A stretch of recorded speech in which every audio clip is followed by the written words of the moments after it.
This is related to the brass foundry called H.P.R.R.O. They put lead into the air for decades. They put a huge amount of lead in the air for about for decades. 100 years. Yeah, and it's in the soil all around, and the EPA has actually been able to prove that in those areas to the north and northeast, I guess, of Kramer is mostly the areas where there's soil where the lead that's in there shows the chemical signature related to Kramer. So Kramer is going to be responsible for cleaning up the lead in those properties, which is quite a substantial thing. Yeah. Where's the site of Kramer? Where are they at? Their address is 1345 West 21st Street. That's their exact address. There. Is that where the foundry was? They take up basically a whole block there on the south side of 21st Street between, what is it, Loomis and Troop? Yeah, between Loomis and Troop. So, the struggle on H.P.R.R.O. is the thing that got P.E.R.R.O going, actually. that was the first issue that we really got a lot of resonance from the community, because in previous periods they would put huge amounts of really black smoke into the air, and it was hard to get anything done about it. Finally, Maria has a long history on that one. So it was well known that the two coal-fired power plants in this part of the city were causing poisoning to people, and we were campaigning on that, getting a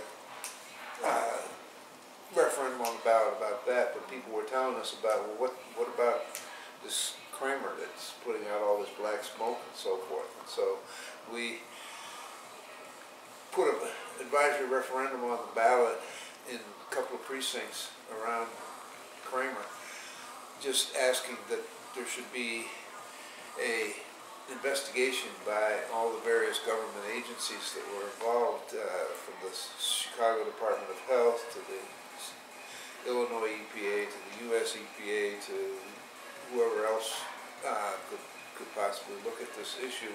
And this was 2011, 2012? No, this was 2004. 2004? Okay. Yeah, this was 2004.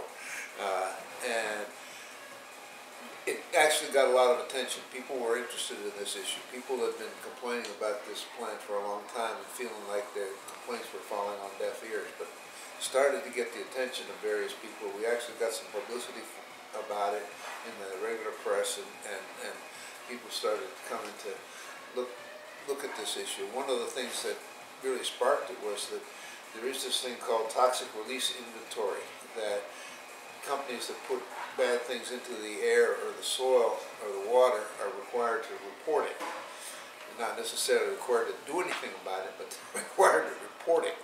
And P.E.R.R.O was reporting that they put like 3,000 pounds of lead into the air in a year. And this... And 50% of it or more were fugitive emissions, you know, so they just counted whatever they wanted because it's self-reporting. It could have been a lot more for all we know. So... Yeah, and you know, it's well known that lead is not good for people.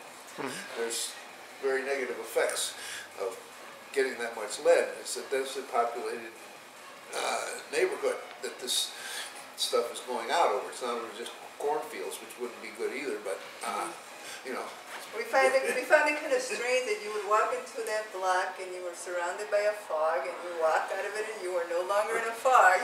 So it kind of prompted us to do, maybe we should do some testing here. So we kind of like figured out a way to do testing in the soil in about 2005. Yeah, that's true. Yeah, and that got a lot of media attention. Did that go straight to the EPA, or did that go through? We went to the Illinois EPA with it. Okay. I asked them for air monitoring. They denied it, and they kind of got lost there. They weren't very responsive. And then we kept getting more media attention. And then what followed, Jack? They got Kramer on an opacity violation, remember? That was a US EPA. When was that? Well, there was a few times. There's like major violations. I don't remember the year. It was like 2005 or something. 2008, 2010. They got him on an opacity violation, which just means that the smoke was too dark. But was that because they were monitoring because of like ongoing arousal? Because we had been pressuring them some, they did come out and take some measurements upon occasion. And they got them on an opacity violation, and they've been forced to go through 2 cycles of upgrading their pollution control equipment. The first cycle, they put in new bag houses and so forth, but after that, EPA put in air monitors and detected spikes in lead in the air after that. So then they were forced to spend even more money to do a really thorough job of taking the stuff out of the air. Since they've done that, I mean, that's only been into effect, what, a year, 2 years? What, the air monitor? The newest air filtering equipment. I think they finished Yeah, that like a couple of years ago or something like that. 2013 maybe. Yeah, so they, since then, the air monitors that are still there have not really reported much of any problem. But it's taken a really long time to get to that point. I mean, that company has been in business since early 1900s sometime. I'm not sure exactly how long. Before it was even a Mexican neighborhood. It's always been a working class neighborhood. 127 years. So 127. 1888, Wow, I guess. 1888. Yeah, but they've been in Pilsen like in 19 something, but early. Yeah. Anyway, they've been putting nasty stuff in the air, and unfortunately, it's probably the people that are working in there are probably exposed to really nasty stuff too. But we haven't been able to get Okay, that we're would gonna